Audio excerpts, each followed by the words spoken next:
Bonjour à tous.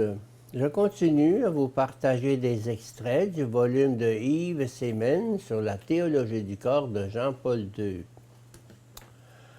L'appel du Christ à s'arrêter au seuil du regard. Le regard exprime ce qui est dans le cœur. L'homme agit conformément à ce qu'il est. Operari sequitur esse, l'opération suit l'être. Et dans le cas présent, le Christ veut mettre en évidence que l'homme regarde conformément à ce qu'il est. Intueri sequitur esse, le regard suit l'être. Désirer, regarder avec désir, indique une expérience de la valeur du corps dans laquelle sa signification sponsale cesse d'être sponsale, en raison même de la concupiscence.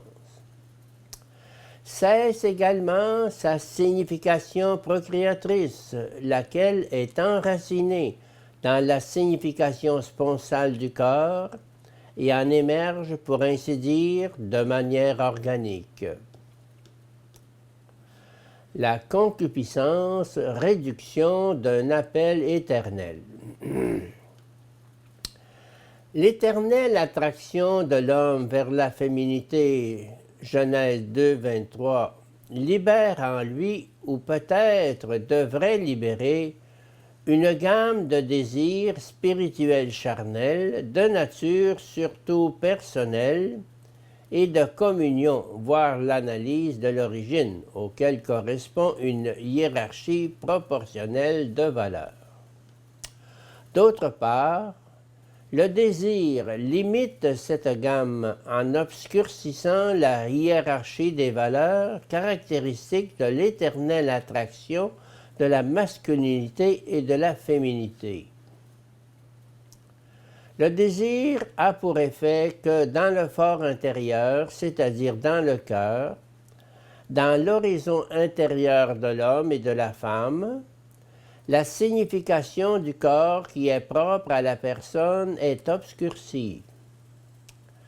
La féminité cesse ainsi d'être surtout un sujet pour la masculinité. Elle cesse d'être un langage spécifique de l'esprit. Elle perd son caractère de signe. Elle cesse, dirais-je, de revêtir la sublime signification sponsale du corps. Elle cesse d'avoir sa place dans le contexte de la conscience et de l'expérience de cette signification. Le désir tend directement à une fin exclusive, satisfaire seulement le besoin sexuel du corps comme son objet propre. Quand le Christ parle de l'homme qui regarde pour désirer, il n'indique pas seulement la dimension de l'intentionnalité de se regarder, et donc de la connaissance concupiscente, la dimension psychologique, mais il indique aussi la dimension de l'intentionnalité de l'existence même de l'homme. Il démontre ainsi qui est, ou plutôt qui devient pour l'homme la femme que celui-ci regarde avec concupiscence. Dans ce cas, l'intentionnalité de la connaissance détermine et définit l'intentionnalité de l'existence elle-même. Dans la situation que décrit le Christ, cette dimension intervient unilatéralement entre l'homme qui est un sujet et la femme qui est devenue un objet. Cela ne signifie pas cependant que cette dimension soit seulement unilatérale.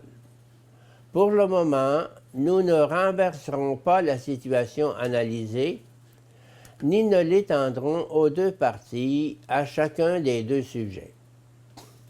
Arrêtons-nous seulement sur la situation décrite par le Christ, en soulignant qu'il s'agit d'un acte purement intérieur, caché dans le cœur et arrêté sur le seuil du regard.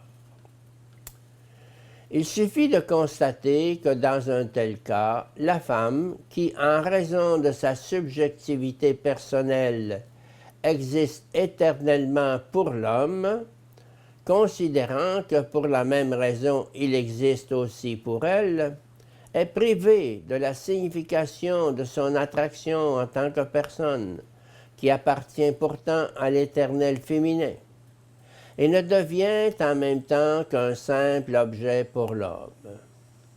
C'est-à-dire qu'elle commence à exister intentionnellement comme un objet pour le possible assouvissement des besoins sexuels de l'homme inhérents à sa masculinité. Il a déjà commis dans son cœur l'adultère avec elle. Matthieu 5, 28. La concupiscence, communion des personnes versus impulsion de la nature. C'est seulement alors, c'est-à-dire à partir de ce moment subjectif et de son prolongement subjectif, qu'il est possible de confirmer ce que nous avons lu dans le Siracide 23, 17, 22, au sujet de l'homme dominé par la concupiscence, et que nous lisons en des descriptions encore plus éloquentes dans la littérature mondiale. Alors nous pouvons parler de cette contrainte plus ou moins complète, que par ailleurs on appelle la contrainte du corps, et qui porte en elle-même la perte de la liberté du don, une liberté connaturelle à la conscience profonde de la signification sponsale du corps, dont nous avons également parlé dans nos précédentes analyses. Lorsque nous parlons du désir comme transformation de l'intentionnalité d'une existence concrète, par exemple celle de l'homme pour qui, selon Matthieu 5, 27, 28, une certaine femme devient seulement l'objet de l'apaisement du besoin sexuel inhérent à sa masculinité, il ne s'agit en aucune manière de remettre en question ce besoin en tant que dimension objective de la nature humaine, avec la finalité procréative qui lui est propre. Les paroles du Christ dans le Sermon sur la montagne, dans tout son ample contexte, sont loin du manichéisme, comme en est également éloignée l'authentique tradition chrétienne. Il n'est donc pas possible en ce cas de soulever des objections de ce genre. Il s'agit en revanche de la manière d'exister de l'homme et de la femme comme personne, ou de s'être existé dans un réciproque pour, qui peut et doit, aussi sur la base de ce qui peut être défini comme besoin sexuel, selon la dimension objective de la nature humaine, servir la construction de l'unité de communion dans leurs relations réciproques.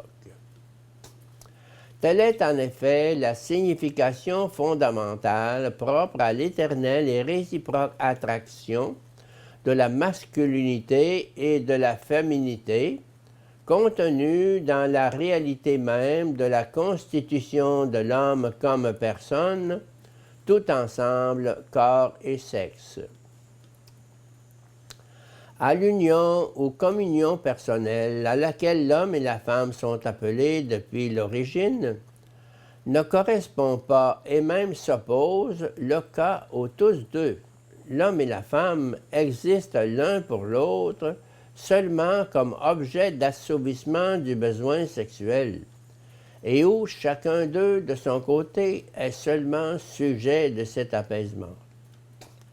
En effet, cette réduction éteint la signification personnelle et de communion propre à l'homme et à la femme, à